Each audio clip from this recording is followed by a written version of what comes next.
नमस्कार, मैं हूँ पूजा और TikTok for healthy heart talk show में आज आपकी एंकर हूँ। TikTok for healthy heart talk show एक जन जागरूकता पहल है जिसका मकसद ही है कि हम जान सकें कि कैसे अपने हृदय को या दिल को स्वस्थ रख सके।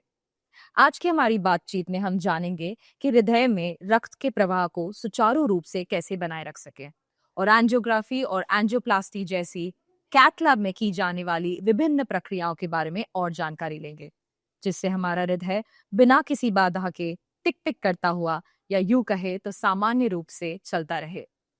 अब ये बात तो हम सभी जानते हैं कि हृदय में ब्लड फ्लो का क्लॉट की वजह से अगर ब्लॉक हो जाए तो इसका परिणाम दिल का दौरा या स्ट्रोक भी हो सकता है। आइए जानते हैं आज और भी कई सारी जानकारी कि किस तरीके से हम अपने दिल को स्वस्थ रख सकें। बुलाते हैं देश और दुनिया की जानी मानी हृदय रोग विशेषज्ञ डॉक्टर तबस्सुम खान, जो हाल ही में SRK लाइफ केयर हॉस्पिटल में जोगेश्वरी वेस्ट से मुंबई में हमारे साथ हैं और कार्डियोलॉजिस्ट हैं। डॉक्टर तबस्सुम, आपका TikTok for healthy heart talk show में हार्दिक स्वागत है। थैंक यू पूजा, मुझे यहाँ इनवाइट करने के लिए और इस टॉपिक पे बात करने के लिए, बिकॉज समस्या हार्ट की आजकल बढ़ती ही जा रही है। मैंने भी देखा है कि मतलब काफ़ी यंगस्टर्स मेरे क्लिनिक में आते हैं जिनको हार्ट की समस्याएं होती हैं। मल्टीपल रीजंस है, स्ट्रेस लेवल काफ़ी बढ़ गया है और यही सारी चीज़ों को हमने ध्यान में रखते हुए आज हम जहाँ खड़े हैं, ये मेरा ड्रीम प्रोजेक्ट है SRK लाइफ केयर हॉस्पिटल। ये मतलब हॉस्पिटल ही हमने इस को सोचकर बनाया था कि हम हार्ट पेशेंट्स की मदद कर पाएं। Very close once I have lost because of heart problems, तो इमोशनल कनेक्ट है और मैं यही चाहती हूँ कि यहाँ की जो जनता है, मैंने देखा है दे सफर, कि उनके पास क्रिटिकल केयर नहीं है, उनको यहाँ वहाँ भटकना पड़ता है विद द हार्ट प्रॉब्लम्स, और काफी लोग शायद रास्ते पर भी दम तोड़ देते हैं बिकॉज उनको प्रॉपर एक टर्शियरी केयर सेंटर नहीं मिलता जहाँ सारी सुविधाएं मिलेगी।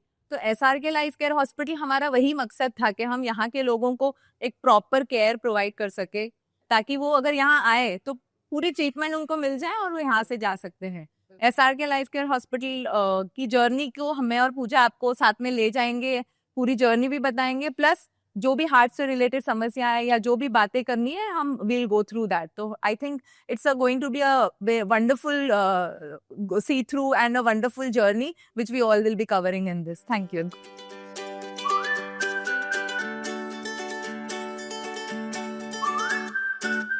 तो डॉक्टर तबस्सुम, जैसा कि हमें बताया गया है कि हृदय में रक्त के प्रवाह को सुचारू रूप से बनाए रखने की प्रक्रिया आज कैथ लैब में की जा रही है, तो उसके लिए मैं और मेरी कैमरा टीम बहुत ही उत्साहित है। तो कैथ लैब में प्रोसीजर देखने के पहले मैं जानना चाहूंगी कि आपको डॉक्टर बनने की प्रेरणा कैसे मिली और कार्डियोलॉजी में ही स्पेशलाइजेशन आपने क्यों किया? हाँ, एक्चुअली पूजा, ये क्वेश्चन से एक्चुअली पूरे हॉस्पिटल की जर्नी के बारे में हम बात कर पाएंगे, बिकॉज डॉक्टर बनना तो मुझे बचपन से ही था। मैं टॉयज भी लाती थी तो वो सारी चीजें डॉक्टर रिलेटेड ही होती थी, तो that was always in my mind कि मुझे डॉक्टर ही बनना है। कार्डियोलॉजी क्यों? बिकॉज हमारे में ऐसे, if you see as a community, हमारे में gynaec, paediatricians, they do really well. जब मैंने एज अ फीमेल कार्डियोलॉजी चुना था तो my mom was little against कि कार्डियोलॉजी नहीं करना चाहिए मुझे, बिकॉज शायद फीमेल कार्डियोलॉजिस्ट इतनी फ्लरिश नहीं कर पाएंगी, which I think she was true because I faced a lot of hardships. लेकिन मेरी प्रेरणा कार्डियोलॉजिस्ट की इसलिए थी because I lost my father, he had a heart attack, I think I was very young, so he died of a heart attack without getting a proper treatment. तो तब से मतलब डॉक्टर बन तो गई, कार्डियोलॉजिस्ट बन गई, लेकिन एक हमेशा से सपना था कि ऐसा सेंटर हो, एक हार्ट सेंटर हो जहाँ पे हम पेशेंट्स को ट्रीट कर सके। एज ए चाइल्ड में भी मैंने उतना फेस किया जो मैं दूसरे बच्चों को नहीं देखना चाहती, उनके पेरेंट्स अच्छे होके घर आ जाए, मतलब मेरा वो था, एक बेसिक एम था to have SRK life care hospital. तो SRK is on my mother and father's name, Samshun Riaz Khan. My brother is always a big supporter. He's elder to me. He's not from the medical field, but ये सारी चीजें जो आप देख रहे हो वो मेरे भाई की वजह से है। Asif Khan is my brother. ये सारा construction, interior, whatever beauty you see is because of him. Then my husband was a big support because when I was pregnant, I thought I'll leave now medicine करके and I'll practice as a physician. He supported, nahi, you have to do cardiology. So I finished my cardiology during that tenure of marriage. सो ऐसे करके वो सारी चीजें, जब तक family आपको support नहीं करेगी आप वो कंप्लीट नहीं कर पाते हो। तो मेरे लिए बहुत इंपॉर्टेंट था कि behind every successful man there is a woman. मेरे तो वुमेन और मैन दोनों ही थे। I had my mother, I had my brother and I had my husband, they all supported me. That's why I am here. Hardships बहुत आए when I was doing cardiology, because क्या होता था ना, एक मेल ईगो था। हमारी practice में भी होता है, आई थिंक एवरी फील्ड में होता है, you must be aware about it. तो उनको लगता था लाइक फीमेल कार्डियोलॉजिस्ट इंटरवेंशन नहीं कर पाएंगी, या तो मुझे पीडियाट्रिक कार्डियोलॉजी कर लेना चाहिए या कुछ ऐसी फील्ड नॉन इन्वेजिव ले लेनी चाहिए। बट मुझे इंटरवेंशन हमेशा से करना था। उसमें मेरे टीचर्स मेरे बहुत स्ट्रॉन्ग सपोर्ट थे। मेरे कार्डियोलॉजी में doctor Jagdish Parikh was my teacher who always supported women. Very nice. Doctor Mathew के साथ मैंने काम किया, we lost him recently. One of the best interventional cardiologist, is called father of interventional cardiology. बहुत सारी चीजें मैंने उनसे सीखी। And currently what I am is because of my teachers, my family and lot of friends who are always there to support. So इस तरीके से मेरी जर्नी रही है। आज आप जो SRK का लोगो भी देख रहे हो, तो SRK hospital is meant to give care, dedicated care I would say, any cardiac patient, not only that, any speciality, because हमने एक super speciality hospital ही build किया है जी। और ये मेरा dream project था जो अब जाके true हुआ है, तो it was really helpful. Amma's Pharmacy is on my grandmother's name. Be it my admission, be it my exam, she was always there with me. मतलब she used to come along with me, sit there till my viva used to get over. मेरे admission के time she was a great support. We lost her, even she is not here. So, in fact, her angioplasty I had done when I was in Kokilaben. So then she died of stroke. बाद में बहुत कुछ complications थे. So she is the main reason why we have Amma's Pharmacy also here. And then Mark Charitable Foundation is on my brother's name, Mohammad Asif Riaz Khan. He is handling the charity because हमें charity भी करनी है. We don't want patients to suffer just because of finances, which my father suffered because of that reason. So ये एक major aim था हमारा ये hospital खड़ा करने का और मेरा cardiologist बनने का.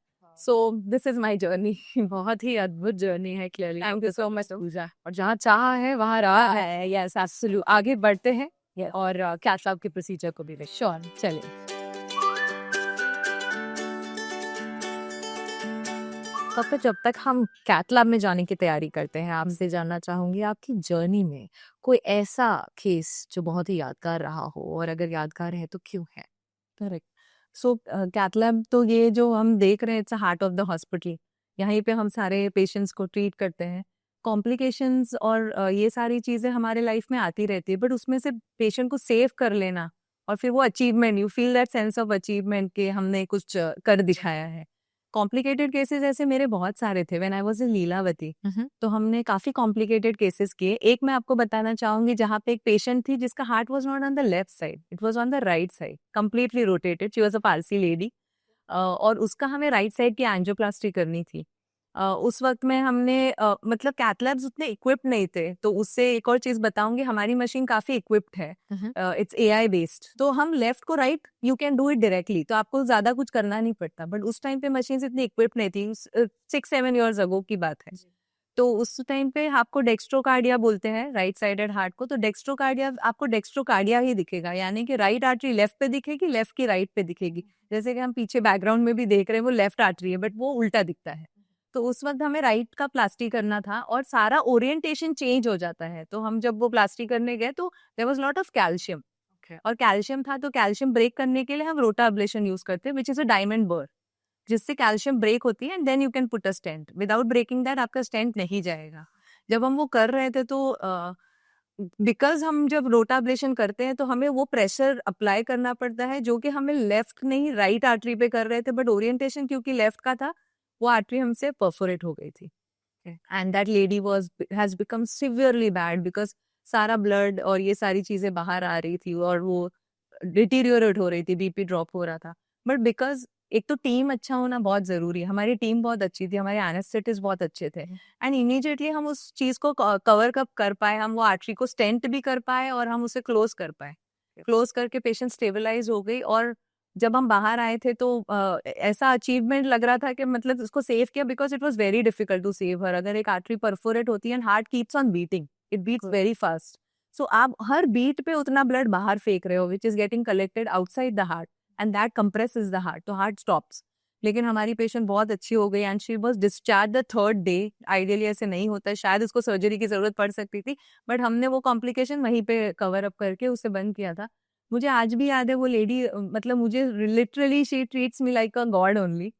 बहुत ज़्यादा है वो, गॉड का रुतबा तो हम ले नहीं सकते, बट यस उस दिन मैंने जो किया मुझे लगा कि यस हमने किसी की जान बचाई। ऐसे ही और भी बहुत सारे केसेस किए हैं, एक्सट्रीमली कैल्सिफाइड केसेस किए। लोग एक कैथेटर से केस करते हैं, जैसे कि ये आप देख रहे होंगे यहाँ पे एक कैथेटर है, बट हमने दो दो कैथेटर से केस किए, यानी एक ही आर्टरी में हमने दो कैथेटर्स डाल के केसेस किए और हमने चार चार स्टेंट साथ में डाले। तो ऐसे complicated cases as a lady जब आप करते हो तो पीपल क्वेश्चन, कोई असिस्ट कर रहा था, कोई था, but there was no one, alone I was able to handle all such cases। तो काफी सारे कॉम्प्लिकेटेड केसेस मैंने किए हैं। और मेरे लिए और एक बहुत ज्यादा अचीवमेंट की बात यह है कि जहां से मैं पास आउट हुई हूँ, आज सर यानी मेरे टीचर मुझे वहां पे बुलाते हैं रोटा केसेस करने के लिए टू हेल्प हिम। तो मेरे लिए शायद वो एक सेंस ऑफ अचीवमेंट ही होता है। इनफैक्ट जब आपके टीचर्स आपको हेल्प के लिए बुलाते हैं ना, तो लगता है आपने सब कुछ हासिल कर लिया है, बिकॉज जिससे आप सीखे हो आप उनको सिखा रहे हो। तो आई थिंक वो मेरे लिए, जब उन्होंने मुझे बुलाया था फर्स्ट केस के लिए, बिकॉज आई वॉज अ रोटा teacher. I'm affiliated with Boston. So I go to places for doing a rota ablation case. That is for heavily calcified arteries.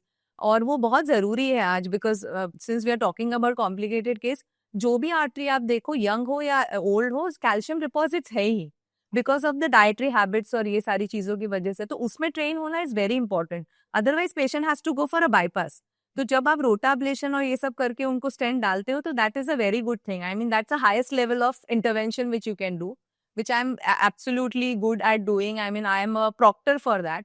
And going and teaching your teacher itself gives me a sense of accomplishment कि मैंने मेरे cardiology में जो सीखा था वो सारी चीजें मेरे काम आ रही है। And that is how the complicated cases which I perform and I have done.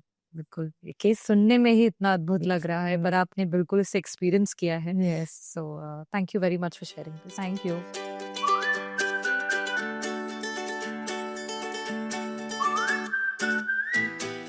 So doctor, आज हम कैथ लैब में आए हैं, तो आज यहाँ पर क्या किस तरीके के प्रोसीजर होने वाले हैं? So procedures like angiography, angioplasty, valve surgeries वगैरह ये सारी होती है यहाँ पे। तो हम वाल्व रिप्लेसमेंट पहले जो ओपन हार्ट से हुआ करते थे वो अब हम कैथ लैब में कर सकते हैं। तो काफी एडवांस प्रोसीजर्स मेरे इस मशीन में होती है, जो फुल्ली इक्विप्ड मशीन है, एआई बेस्ड है। तो काफी सारी चीजें इजी हो जाती है हमारे टेक्नीशियंस के लिए भी। मेरी टीम भी सारी वेल इक्विप्ड है। जो मेरे इंचार्ज सिस्टर है वो भी काफी सालों से कैथ लैब में काम कर रहे हैं, अर्चना सिस्टर्स। लाइक मैंने तो खुद उनसे बहुत सारी चीजें सीखी है। मेरे टेक्नीशियन भी बहुत ट्रेंड है। तो ये सारी चीजें मतलब हम यहाँ पे इजीली कर पाते हैं। तो हमारे हॉस्पिटल में एक्चुअली आप देखें तो सारे ओटी भी मॉड्यूलर है, यानी वेल इक्विप्ड ओटीज है, और सारे जो एडवांस ट्रीटमेंट है we can do all of that. Plus cath lab में भी जो सारी चीजें होती है अभी तक वर्ल्ड में जो भी पॉसिबल है वो हम इस कैथ लैब में कर सकते हैं। सो दैट वे हमारे cath lab is the heart of this hospital, and basically we wanted to have an advanced cath lab in this locality जो हमने यहाँ पे प्लेस किया है। एंड आई थिंक यहाँ के लोगों को उसका काफी बेनिफिट भी मिलेगा।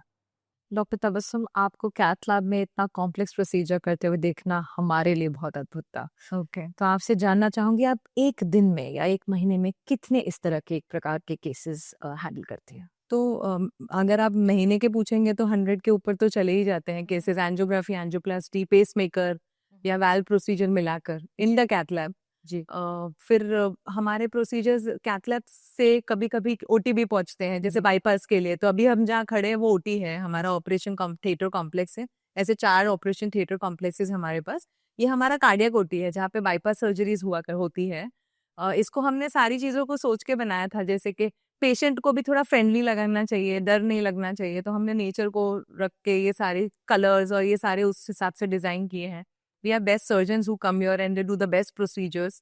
ओटी भी पूरी वेल इक्विप्ड है, जैसे आप देख सकते हो इट्स अ मॉड्यूलर ओटी। जो भी सर्जरी के लिए इंपॉर्टेंट चीजें होती है और एडवांस चीजें होती है वो सारी हमारे पास मौजूद है, इस वक्त अवेलेबल है। तो हॉस्पिटल में हर टाइप के प्रोसीजर्स होते हैं, और हमारे ऑपरेशन थिएटर सारे ही वेल इक्विप्ड है, ब्यूटीफुली डिजाइंड है। एस्थेटिक वाइज आप देखोगे तो भी अच्छे हैं, प्लस इक्विपमेंट वाइज आप देखोगे तो हमारे पास सारी एडवांस चीजें अवेलेबल है जो इस वक्त जरूरी है पेशेंट के ट्रीटमेंट के लिए। तो डॉक्टर आपने अभी भी एंजियोग्राफी का जी, बताया, जी। तो आप कैसे तय करते हैं कि किस पेशेंट को एंजियोग्राफी करवानी पड़े या किसको एंजियोप्लास्टी या किसे बाईपास, ये कैसे डिसाइड तो होता ये बहुत इंपॉर्टेंट क्वेश्चन है पूजा, बिकॉज आजकल क्या होता है ना, बहुत सारे पेशेंट्स इसी चीज में अटक जाते हैं कि एंजियोप्लास्टी करना है या बाईपास करना जी है।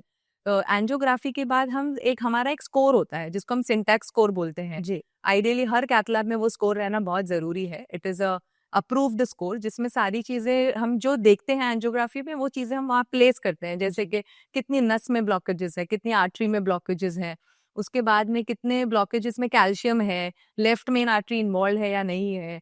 पेशेंट को अगर हम एंजियोप्लास्टी के लिए डाल देते हैं या करते हैं तो वो उसके लिए फायदेमंद होगा, या बाईपास सर्जरी करें तो वो उसके लिए फायदेमंद होगा। तो रिस्क फैक्टर्स को देखना भी बहुत जरूरी है। जैसे डायबिटिक पेशेंट्स होते हैं, किडनी पेशेंट्स होते हैं, जिनके लिए शायद स्टेंट उतना नहीं उनको आगे चल के वो बेनिफिशियल हो, तो उनको हम बाईपास सर्जरी एडवाइस करते हैं।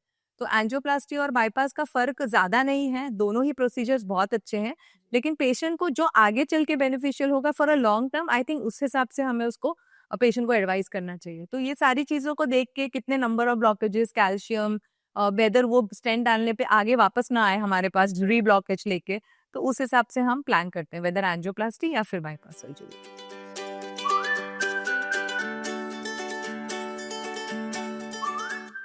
डॉक्टर, हार्ट में क्लॉटिंग या दिल की नसों में धक्का जमना जिसे कहते हैं, हम्म ये आखिर में है क्या? हार्ट क्लॉटिंग मतलब वही होता है कि जब पेशेंट्स के डाइटरी हैबिट सही नहीं होते हैं, या पेशेंट को डायबिटीज होता है या ब्लड प्रेशर होता है, तो हमारे हार्ट में जो ब्लड फ्लो है वो थोड़ा स्लो हो जाता है। जब ब्लड फ्लो स्लो हो जाता है तो हमारे हार्ट के जो सेल्स होते हैं, जो प्लेटलेट्स होते हैं, वो उस एरिया में जाके जमा हो जाते हैं जहाँ पे हमारे वेसल्स में कुछ थोड़ी सी इंजरी हो। और वहां जमा होने के बाद एक बॉडी का मैकेनिज्म होता है, प्रोटेक्टिव मैकेनिज्म ही बोलते हैं एक्चुअली। जब एक बार प्लेटलेट्स वहां पे जमा होंगे तो वो और प्लेटलेट्स इनवाइट करते हैं, और यही ब्लड सेल्स जमा होके क्लॉट बना लेते हैं। और क्लॉट बनना ऐसा होता है कि इसी क्लॉट पे जाके हमारे ब्लड से कोलेस्ट्रॉल डिपॉजिट होता है। बहुत से पेशेंट्स हमें पूछते हैं कि हमें तो कोलेस्ट्रॉल नॉर्मल है, हमारा लिपिड प्रोफाइल नॉर्मल है, फिर मुझे कैसे हो गया? बट लिपिड प्रोफाइल नॉर्मल होना इज नॉट नॉर्मल। आपके ब्लड में जो कोलेस्ट्रॉल लेवल होती है वो बहुत इंपॉर्टेंट होती है, बिकॉज जब कोई भी ब्लड वेसल में इंजरी होती है और वहां पे जाके जब प्लेटलेट्स जमा होते हैं, तो जो सेकेंड लेयर होता है वो कोलेस्ट्रॉल डिपॉजिट होता है। और जब कोलेस्ट्रॉल डिपॉजिट हो जाता है तो वहीं पे क्लॉट बन जाता है, तो उसी को हम क्लॉट बोलते हैं। तो ideally clot is actually not the normal clot, it is filled with cholesterol, and this cholesterol आगे चल के और ज्यादा हार्ड होते होते यही कैल्शियम बनता है। तो पेशेंट्स ये भी पूछते हैं कि आप, हम कैल्शियम तो लेते नहीं, फिर कैल्शियम कैसे जमा हो गया? So calcium deposit is actually your cholesterol which is becoming harder. तो ये सारी चीजें ब्लॉकेज को ये करती हैं। जब ये क्लॉट 80% से ज्यादा हो जाता है, यानी हमारी ब्लड वेसल की जो कैविटी होती है, इनर कैविटी, उसको 80% से ज्यादा ब्लॉक करता है, तो पेशेंट को हार्ट अटैक के चांसेस होते हैं। यंगस्टर्स जो बहुत स्मोक करते हैं, smoking is a very important factor, because उसमें ही ज्यादा ब्लड क्लॉट होने के चांसेस होते हैं। स्मोकिंग की वजह से ब्लड थिक हो जाता है, और जब थिक होता है तो ब्लड फ्लो बहुत स्लो हो जाता है, और वो आर्टरीज में जाके वहाँ पे क्लॉट बनने के चांसेस होते हैं।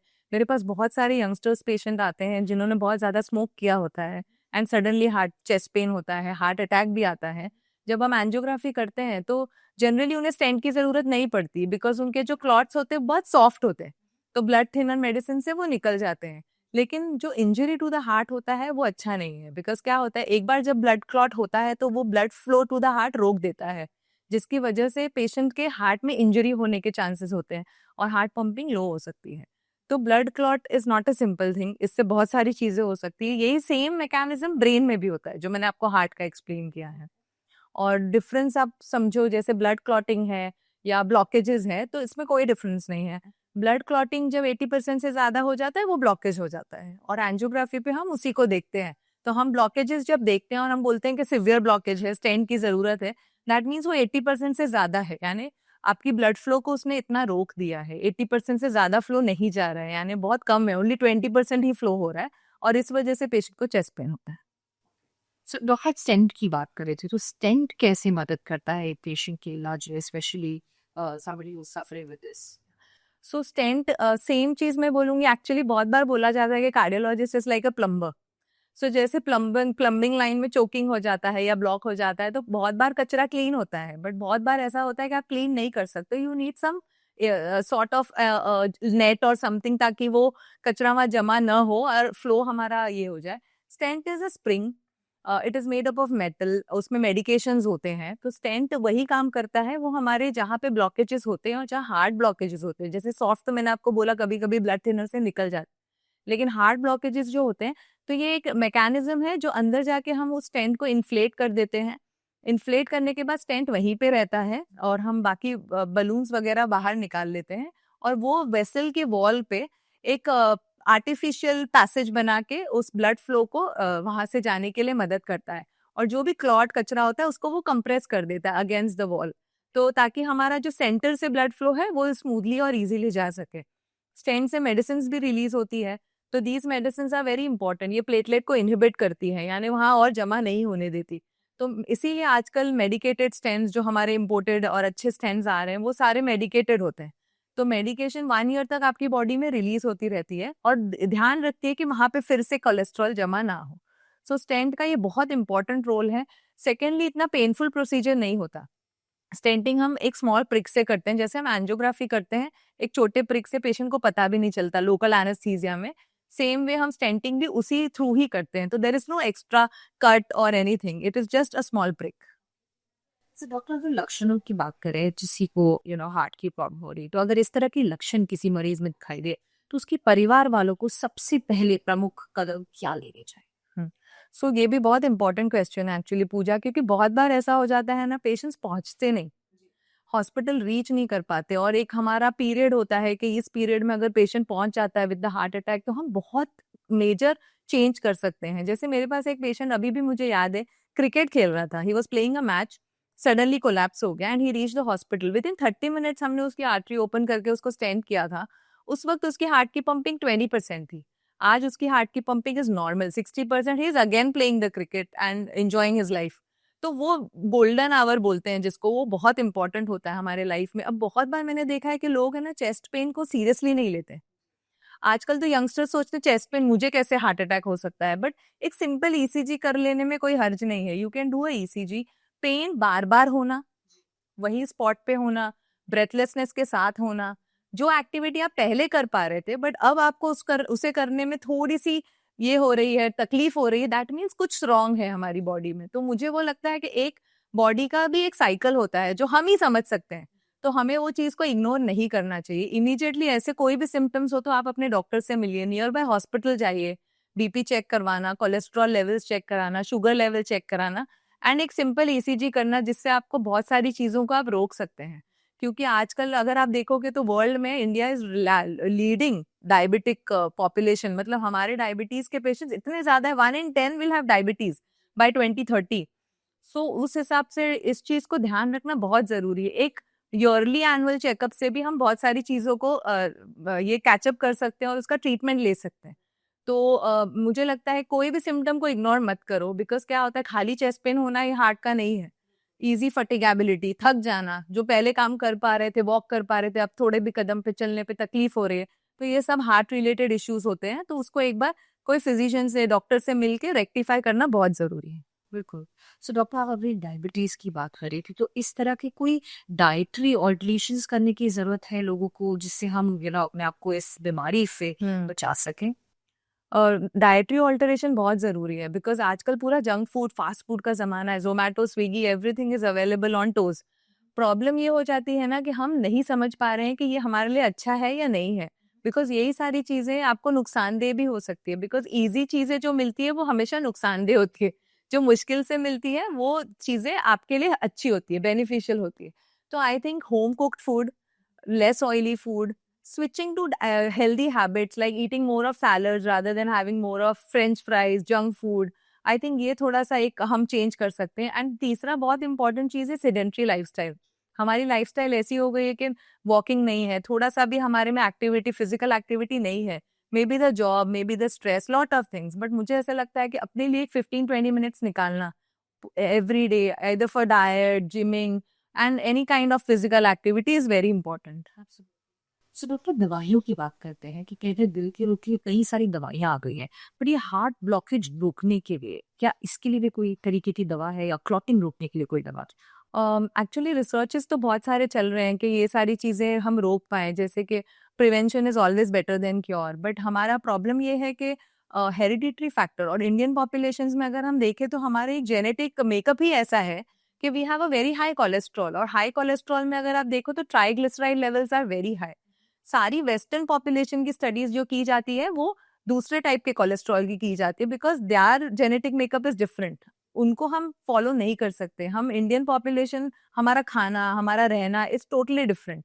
तो मुझे ऐसे लगता है कि प्रिवेंशन के लिए एज ऑफ नाउ तो कोई मेडिसिन नहीं है, बट आपके रेगुलर हेल्थ चेकअप्स, अगर आप अपना कोलेस्ट्रॉल चेक में रखो, डायबिटीज को कंट्रोल में रखो, बीपी कंट्रोल में रखो और रेगुलर फिजिकल चेकअप्स करवाओ, तो I think you will be able to find out many things earlier than a major mishap. So वो हम कर सकते हैं। So keeping a healthy lifestyle is very important. So doctor, क्या सर्जरी के दौरान भी ब्लड क्लॉट बनने के कोई आसार होते हैं, और अगर होते हैं तो आप किस तरीके से सर्जरी के वक्त सावधान बरते हैं? तो जनरली यस, एंजियोग्राफी, एंजियोप्लास्टी जब हम करते हैं तो ब्लड क्लॉट बनने के चांसेस बहुत ज़्यादा है, बिकॉज सिंस आई सेड कि प्रोटेक्टिव मैकेनिज्म होता है बॉडी का, जहाँ पे बॉडी रिएक्ट करती है कोई भी फॉरेन बॉडी को। तो जब हम एंजियोग्राफी करते हैं, एंजियोप्लास्टी करते हैं, तो हम बाहर से एक्सटर्नल कैथेटर्स यूज करते हैं, वायर्स यूज करते हैं, तो body starts making clot against that also. इसीलिए हम इंजेक्शंस यूज करते हैं जो ब्लड थिनर का काम करती है। तो हर पेशेंट जब प्रोसीजर के पहले जाता है और जैसे हम उनको एक ट्यूब डालते हैं हाथ में, तो हम उसके बाद एक हेपेरिन करके इंजेक्शन होता है जो हम देते हैं पेशेंट्स को, और वो पूरे प्रोसीजर में भी सी के वो ब्लड क्लॉट ना हो। सो बॉडी वेट के हिसाब से वो कैलकुलेट करके हम पेशेंट को देते हैं, और वो प्रोसीजर दौरान अपना काम करता है, ब्लड थिनिंग का एक्शन को कंट्रोल में रखता है। बहुत ज़रूरी होता है कि कोई कोई पेशेंट्स में ये मैकेनिज्म बहुत ज़्यादा होता है। आई मीन आप भले ही इंजेक्शन भी दो तो उस टाइम पे भी क्लॉट बनने के चांसेस बहुत ज़्यादा होते हैं, लेकिन उस दौरान भी हमारे पास स्पेशल इंजेक्शंस होते हैं जो हम आर्टरी में दे सकते हैं जिससे क्लॉट नहीं बने। तो क्लॉट को रोकने के लिए ब्लड थिनर इंजेक्शंस हैं जो बहुत इफेक्टिव होते हैं, और यही हमारे कैथ लैब में we have it and we keep it on shelf ताकि हम पेशेंट को यूज कर सकें। तो डॉक्टर, ऐसा हमने सुना है कि जो एंजियोग्राफी कराते हैं उन्हें एंजियोप्लास्टी भी करवाते हैं, तो क्या ये सच है? तो ये भी एक मिसनोमर है। एक्चुअली बहुत सारी चीज़ें आपके ये इंस्टीट्यूट पे भी डिपेंड करती है, बिकॉज़ हर बार एंजियोग्राफी करने पे आपको एंजियोप्लास्टी की ज़रूरत नहीं पड़ती। जैसे मैंने आपको बताया, मोर देन 80% ब्लॉकेज होता है तो उसमें ही हम स्टेंट डालते हैं और एंजियोप्लास्टी करते हैं। बॉर्डर लाइन ब्लॉकेजेस को हम ना टच करें वो बेटर होता है, क्योंकि अगर 40, 50, 60% पे आप स्टेंट डालने की कोशिश करोगे तो शायद आप वो क्लॉटिंग मैकेनिज्म को और एग्रेवेट करके आगे पेशेंट के लिए हार्मफुल कर सकते हो। बट येस, इन पेशेंट को हम स्ट्रॉन्ग मेडिसिन पे रखते हैं, ब्लड थिनर्स होते हैं, कोलेस्ट्रॉल मेडिसिन होते हैं जो उस ब्लॉकेज को रोक के रखें, उससे ताकि वो ब्लॉक ज्यादा आगे चल के प्रोग्रेस ना हो। तो ये ध्यान रखना बहुत जरूरी है, और हर पेशेंट को प्लास्टिक करना जरूरी नहीं है। इट ऑल डिपेंड्स कि कितने ब्लॉकेज के इंटेंसिटी कितनी है, या उनको अगर सपोज एकदम अक्यूट फेज में आते हैं जहाँ क्लॉट है और आप उसको सक नहीं कर पा रहे तो आप उसको स्टेंड कर देते हो, क्योंकि उस वो प्लाक, वो जो लीजन होते हैं वो थोड़े अनस्टेबल होते हैं, तो उसको छोड़ना आगे के लिए मुश्किल होता है। तो ये सारे में it's a doctor's decision, but mostly not all patients go for angioplasty. Doctor, एक सवाल मेरे मन में आ रहा था कि अगर इंसान का इलाज हो जाता है, कल उसे हार्ट ब्लॉकेज था या ब्लड क्लॉटिंग थी या हार्ट क्लॉटिंग थी, तो क्या ऐसा हो सकता है कि उसे दोबारा से हार्ट क्लॉटिंग होगी, या एक बार इलाज हो गया तो दोबारा नहीं होगा? क्या होता है ऐसा? नहीं, तो ये मैकेनिज्म भी बॉडी की हर पेशेंट्स को डिफर करती है, लेकिन बहुत सारे पेशेंट्स ऐसे होते हैं जिनमें कैल्शियम डिपॉजिट बहुत कॉमन होता है और उनको रीब्लॉकेजेस के चांसेस बहुत ज़्यादा होते हैं। पेशेंट टू पेशेंट डिफर करता है। जैसे अगर मैंने कोई पेशेंट को देखा जिसमें एक 80% ब्लॉक था और हमने स्टेंट डाला है, बट दूसरे 30-40% प्लाक्स है, यानी ब्लॉकेजेस है, बट जिसको हमने ट्रीट नहीं किया है, ऐसे पेशेंट्स को एक स्ट्रॉन्ग मेडिसिन डोज पे रखना, शुगर को कंट्रोल रखना, प्लस उसका कोलेस्ट्रॉल अंडर कंट्रोल रखना बहुत ज़रूरी है। आई थिंक अगर आप वो कर लोगे तो आगे चल के रीस्टेंटिंग की ज़रूरत नहीं पड़ेगी। बट पेशेंट अपने डाइटरी स्टाइल को, लाइफस्टाइल को चेंज करना बहुत इंपॉर्टेंट है। तो इसमें पेशेंट का उतना ही इक्वल कंट्रीब्यूशन होता है जितना डॉक्टर का होता है। So it all depends on the patient. Like I told you, my grandmother, she वो अंडरवेंट एंजियोप्लास्टी, और उसके बाद उन्होंने अपना पूरा लाइफस्टाइल इतना चेंज किया कि उनके जो दूसरे ब्लॉकेजेस थे वो कभी प्रोग्रेस ही नहीं हुए। So it all depends on the patient how they also contribute to this essay. Starts with them as Them as well, yes. Doctor, आज के आधुनिक युग में, या यूं कहे एआई के जमाने में, हार्ट ब्लॉकेज या हार्ट क्लॉटिंग के इलाज के लिए हमारे पास किस तरह के दवाइयों के अलावा टेक्निकल इंटरवेंशंस है या सर्जिकल इंटरवेंशंस है? यस। कुछ सालों पहले बहुत सारी टेक्निक्स हमारे पास नहीं थी। जैसे मैंने आपको बताया था कैल्शियम के लिए जहाँ टाइम एंड बर्न हम यूज़ करते हैं, रोटा अब्लेशन है, वो होता है। क्लॉट सक्शन करने के लिए स्पेशल कैथेटर्स आते हैं जिससे आप सिर्फ क्लॉट सक कर सकते हो। उसके बाद आप डिसाइड कर सकते हो स्टेंट करना है, नहीं करना है। लेज़र टेक्नोलॉजी हमारे पास अवेलेबल है। लेज़र से आप वेपराइज़ टेक्निक यूज़ करके क्लॉट को ब्रेक कर सकते हो, हार्ड कैल्शियम को भी ब्रेक कर सकते हो। हमारे पास लिथोट्रिप्सी है, जैसे हम किडनी के स्टोन्स ब्रेक करते थे पहले लिथोट्रिप्सी से, अब हम वही हार्ट में जो कैल्शियम है उसको ब्रेक कर सकते हैं यूजिंग लिथोट्रिप्सी, जिसके सिर्फ टेक्नोलॉजी इतनी अच्छी है कि आपको सिर्फ बलून जैसे उसे डिलीवर करना है, उसमें ना तो पेशेंट को नुकसान है और ना ही कुछ और कॉम्प्लिकेशंस है। It's a very simple procedure and it's a good procedure. So ऐसे काफ़ी टेक्नोलॉजीज है। हम पहले अल्ट्रासाउंड करते थे ऊपर से, अभी भी अल्ट्रासाउंड हम करते हैं टू सी अगर पेशेंट को कोई डिजीज है या नहीं। हम अल्ट्रासाउंड अभी आर्टरी के अंदर भी कर सकते हैं, जहाँ पे हमें पता चल सकता है कि कैल्शियम रिलेटेड डिजीज है या इसमें सॉफ्ट लीजन है, और उसी तरीके से हम हमारी स्ट्रैटेजी प्लान कर सकते हैं कि हम पेशेंट को क्या ट्रीटमेंट ऑफर करें। तो एआई से हमारी टेक्नोलॉजी बहुत ज़्यादा ही बेटर हो गई है। मशीन्स में एआई होना बहुत ईज़ी हो गया है। इवन कोई न्यू कार्डियोलॉजिस्ट है या कोई सीख भी रहा है तो उसके लिए भी बहुत ईज़ी है टू अंडरस्टैंड या कैप्चर करने के लिए कि आपको क्या तरीके की टेक्नोलॉजी या ट्रीटमेंट पेशेंट को ऑफर करनी चाहिए। बिल्कुल। तो डॉक्टर, आखिर में अगर आप हमारे दर्शकों के लिए कोई संदेश देना चाहें कि किस तरह से उन्हें अपनी दिल को स्वस्थ रखना चाहिए और यहाँ पर किस तरह की सर्विसेज उपलब्ध है, किस तरह की ट्रीटमेंट्स? संदेश में जब भी कभी ऐसे मीटिंग्स करती हूँ या इंटरव्यूज देती हूँ तो मेरा संदेश ज़्यादा करके विमेन के लिए होता है, बिकॉज मैं चाहती हूँ कि विमेन व्यूअर्स अपना ख्याल ज़्यादा रखें। बिकॉज अगर एक फैमिली में इफ़ दैट मदर और वुमेन इज हेल्दी तो पूरी फैमिली हेल्दी होती है। So they have to take care of themselves. मेरे पास जितने पेशेंट्स आते हैं they generally miss their symptoms, specially वो फीमेल्स होती हैं, बिकॉज उनके शायद सिम्टम्स उतने सिवियर नहीं होते या उनमें वो क्षमता होती है पेन को टॉलरेट करने की और वो जल्दी नहीं पहुंचती हॉस्पिटल। तो women viewers, yes, you have to take care of your health, because if you are healthy your family is healthy. And for all the youngsters I would say have a healthy lifestyle, because young patients में disease, heart disease होना, it's not good because later on it may cause lot of troubles and complications for your healthy living. So I think you all should take care of yourself. And thirdly, very important, हमने ये hospital setup इसीलिए ही किया है कि हम आप सबको treatment provide कर सके। तो जैसे मैंने अपने स्टार्ट में बताया था कि मेरी जर्नी ही ऐसी रही है कि लोगों ने मतलब बहुत सारी चीज़ें ऐसी हुई थी जिसकी वजह से ट्रीटमेंट प्रॉपर टाइम पे नहीं मिला। At this hospital it's a tertiary care centre. हमारे पास आईसीयू है, we have fully equipped cath lab, we have OTs, we have dialysis centre, we have in house CT scan, we have sonography. So जो भी एक multi speciality hospital में होता है but at a higher rate, हम उसे एक reasonable rate में प्रोवाइड करना चाहते हैं through SRK life care hospital. So this hospital is actually a very, it's not only a hospital setup, it's actually a family involved. We have got this setup for your benefit, and I think you all should take benefit from this. So anybody is welcome to SRK Life Care Hospital, and we are here to serve you. Thank you so much. Doctor, TikTok for healthy heart talk show में हमारे साथ जुड़ने के लिए, हमारे दर्शकों को इतने बहुमूल्य सलाह देने के लिए और हमारे साथ जुड़े रहने के लिए, अपना मूल्य समय देने के लिए तहे दिल से आपका शुक्रिया अदा। और मैं जानती हूँ और आशा करती हूँ कि हमारे दर्शक भी आपकी सलाह से बहुत लाभ उठाएंगे। आपने अपने प्रोसीजर्स, कैथ लैब और कई सारी जानकारी हमें दी जिससे हम ये जान सके कि किस तरीके से हम अपना हृदय स्वस्थ रख सके। इसी तरह से आगे और इन्फॉर्मेशन के लिए हृदय रोग से जुड़ी हुई हर बीमारी और हृदय रोग को किस तरीके से दूर करके अपने हृदय को स्वस्थ रखें, इसकी जानकारी के लिए हमारे टॉक शो के साथ जुड़े रहें। TikTok for healthy heart talk show Instagram, YouTube, Spotify और जियो सावन पर उपलब्ध है। आज के लिए केवल इतना ही। धन्यवाद।